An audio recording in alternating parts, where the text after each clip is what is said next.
ബഷീർ പടകുണ്ടിൽ നമുക്കൊപ്പം ചേരുന്നു. ബഷീർ, നമസ്കാരം. ബഷീർ, താങ്കളുടെ വാർഡിലാണോ ഈ സംഭവം?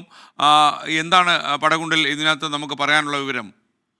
നമ്മുടെ ഈ പ്രദേശത്ത് പല തവണകളായി വന്യമൃഗങ്ങളുടെ ശല്യം നേരിട്ടുകൊണ്ടിരിക്കുന്ന പ്രദേശമാണ്. നമ്മുടെ അലനല്ലൂർ ഗ്രാമത്തിലെ ഉപ്പുകുളം 2-ാം വാർഡിലാണ് ഇത് സംഭവം നടന്നിട്ടുള്ളത്.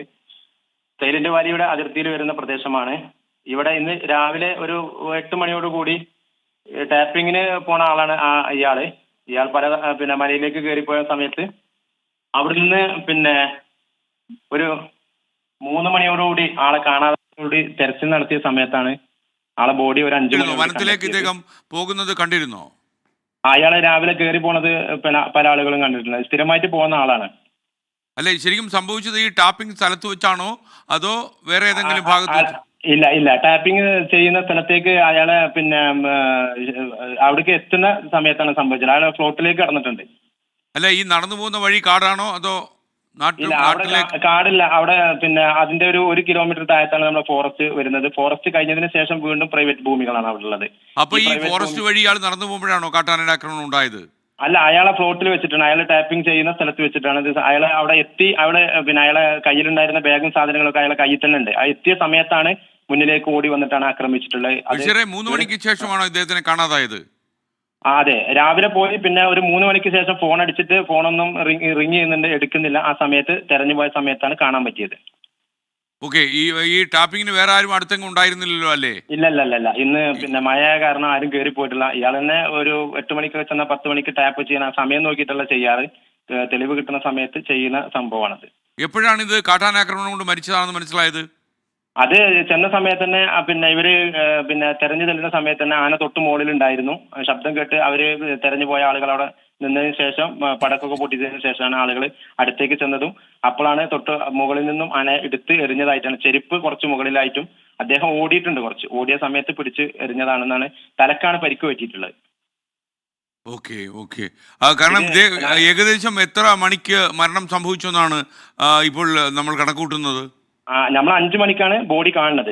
തൊട്ട് ഒരു 4 ദിവസം കഴിഞ്ഞ വെള്ളിയാഴ്ച ദിവസത്തിൽ ഇവിടെ ആന നമ്മുടെ പ്രദേശത്ത് ജനവാസ മേഖലയിലെ വീടുകളുടെ ഇടയിലൂടെ പോയി. അങ്ങനെ പല പ്രശ്നങ്ങളും ഇവിടെ ഈ വന്യജീവിയുടെ ആക്രമണം പല തവണയായിട്ട് ഉണ്ടായിട്ടുണ്ട്. ഇപ്പോൾ വെള്ളിയാഴ്ച ഇവിടെ തമ്പടിച്ച ആനയെ 2 ആനകളെ അന്ന് വൈകുന്നേരമാണ് തുരത്തി വിട്ടത്.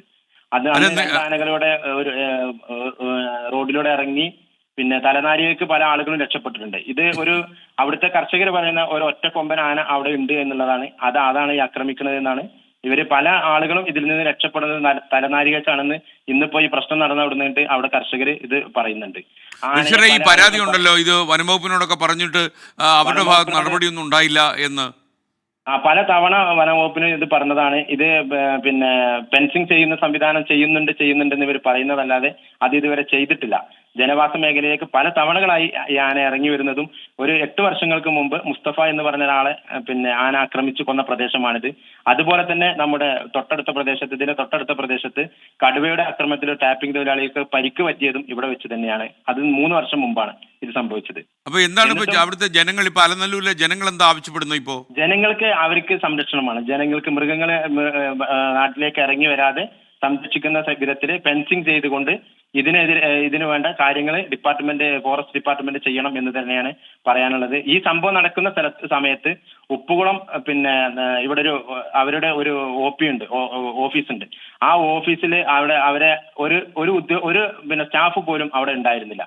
ഒരൊറ്റ സ്റ്റാഫ് പോലും. ഞാൻ അവിടെ ചെല്ലുന്ന സമയത്ത് ഞാൻ ചെന്നിട്ട് ഇവിടെ ആനയുടെ ആക്രമണത്തിൽ ഒരാൾ മരണപ്പെട്ടിട്ടുണ്ടെന്ന് പറയുന്ന സമയത്ത് അവിടെ ഒരു സ്റ്റാഫ് പോലും ഉണ്ടായിരുന്നില്ല.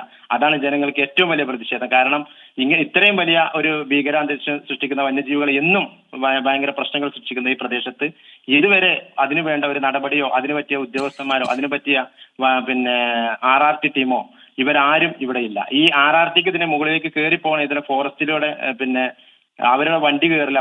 പല പ്രശ്നങ്ങളാണ് അവർ പറയുന്നത്. ആന വരുന്ന സമയത്ത് RRT മണ്ണാർക്കാട്ടിൽ നിന്ന് വന്നിട്ട് വേണം. റേഞ്ചർ മണ്ണാർക്കാട്ടിൽ നിന്ന് എത്തിയതിനു ശേഷമാണ് മുകളിലേക്ക് ഇവരുടെ സ്റ്റാഫുകളടക്കം കയറിപ്പോയത്. അതിൽ ഭയങ്കര പ്രതിഷേധമുണ്ട് ഇവിടെ. ആന വരുന്നത് നോക്കുന്ന ആളുകളില്ല. OP ആണത്. അവിടെ ഇതുവരെ ആ സമയത്ത് 1 മണിക്കൂറായിട്ട് പോലും അവിടേക്ക് ആളുകൾ കയറി ചെല്ലാത്തൊരു പ്രശ്നം ജനങ്ങൾക്ക് നല്ലവണ്ണമുണ്ട്. അതിൽ നമ്മളൊക്കെ പ്രതിഷേധം അറിയിച്ചിട്ടുണ്ട് അവരെ. അതിനുവേണ്ട നടപടി എത്രയും പെട്ടെന്ന് സ്വീകരിക്കണമെന്നും പറഞ്ഞിട്ടുണ്ട്. DFO ഇവിടെ വൈൽഡ് ലൈഫ് വാർഡൻ ഇവിടെ എത്തിയിട്ടുണ്ടായിരുന്നു. റേഞ്ചർ വന്നിട്ടുണ്ടായിരുന്നു. ഇപ്പൊ ബോഡി പാലക്കാട്ടേക്ക് ആംബുലൻസിൽ കൊണ്ടുപോയിട്ടുണ്ട്. ഓക്കെ ബഷീർ.